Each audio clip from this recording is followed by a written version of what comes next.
তেজপুৰতো ভোট গ্ৰহণৰ বাবে পুলিং প্ৰিজাইডিং পুলিচ বিষয়াই নিজ নিজ ভোট কেন্দ্ৰলৈ ৰাওনা হৈছে।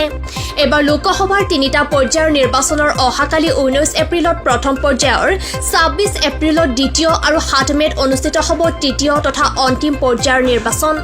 তেজপুৰৰ দৰং মহাবিদ্যালয়ৰ নিৰ্বাচনী কক্ষত পুৱাৰে পৰা পুলিং প্ৰিজাইডিং বিষয়া আৰু আৰক্ষীসকলে নিজ নিজ ভোট গ্ৰহণৰ প্ৰয়োজনীয় সামগ্ৰী সংগ্ৰহ কৰি ভোট গ্ৰহণ কেন্দ্ৰসমূহলৈ ৰাওনা হৈছে। ভোট গ্ৰহণৰ বাবে পুৰুষৰ লগতে মহিলা কৰ্মচাৰীকো নিয়োজিত কৰা হৈছে। সেইদৰে মহিলা আৰক্ষীকো কৰ্তব্যত মোতায়েন কৰা হৈছে।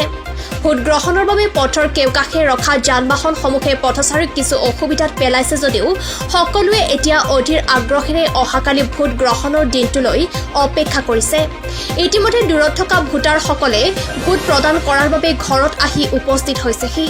তেনে এগৰাকী ভোটাৰৰ মনৰ ভাৱ জানিব বিচৰাত এইদৰে কয়। ভোট দিবৰ কাৰণে বহুত এক্সাইটেড হৈ আছোঁ যে এইবাৰ ভোট দিম, ঘৰলৈ আহিছোঁ। সেইকাৰণে 4-5 বছৰ পিছত ভোট দিবলৈ পাম। চ' আমাৰ এইটো সকলোৰে অধিকাৰ হয় ভোট দিয়াটো।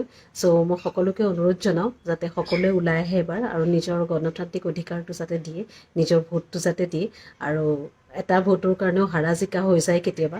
চ' মই সকলোকে অনুৰোধ জনাওঁ যাতে সকলোৱে ওলাই আহি নিজৰ ভোটটো দি এই ইলেকশ্যনখন যাতে সফল কৰে। তেজপুৰৰ পৰা Rabindra Kumar Bora report, PI news.